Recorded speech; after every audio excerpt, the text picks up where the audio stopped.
रामकृष्ण आहे मित्रांनो। आज आपण ज्ञानेश्वरीच्या एका दिव्यत्वाने भरलेल्या आणि एकदम सोप्या असलेल्या ओवीचा अर्थ समजून घेणार आहोत। हे शब्द ब्रह्म अशेष तेची मूर्ती सुवेश, जेथे वर्ण वपू निर्दोष मिरवित असे। ह्या ओवीचा अर्थ आपण सोप्या भाषेत आणि उदाहरणासहित समजून घेणार आहोत। चला तर सुरू करूया। त्याआधी आपण त्या ओवीचा प्रत्येक शब्दाचा अर्थ समजून घेणार आहोत। शब्द ब्रह्म म्हणजे शब्द हाच देव आहे। जसं की वेदात ओम हा शब्द ब्रह्म मानला जातो। अशेष म्हणजेच अनंत, कधीच न संपणारा। कितीही शब्द लिहिले तरी कधीच संपत नाही। तेची मूर्ती सुवेश म्हणजेच ते एकदम आकर्षक किंवा मूर्तीचे जिवंतपण दाखवतात। जेथ वर्ण वपू म्हणजेच जेथे जेथे अक्षर भरले जातात। निर्दोष मिरवित असे म्हणजे जेथे जेथे अर्थ भरले जातात तिथे ते शब्द निर्दोष होतात आणि त्या शब्दावरून एकदम चमकदार शब्द तयार होतो।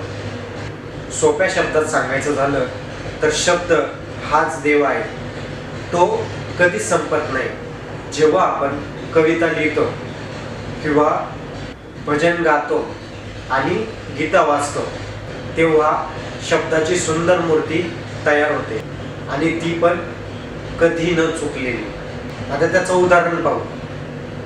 एक रेखामा कागद घ्या, त्याच्यावर राम नाम लिहा, ते चमकते। त्याच्यानंतर राम राम लिहा, ते अजून सुंदर वाटते।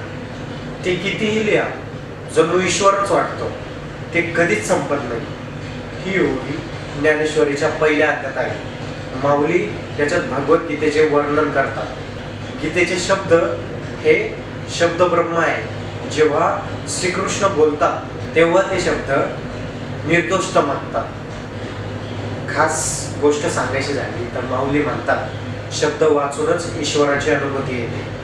आताच्या काळात यूट्यूबवर भजन ऐका, शब्दातूनच ईश्वराची अनुभूती जाणवते।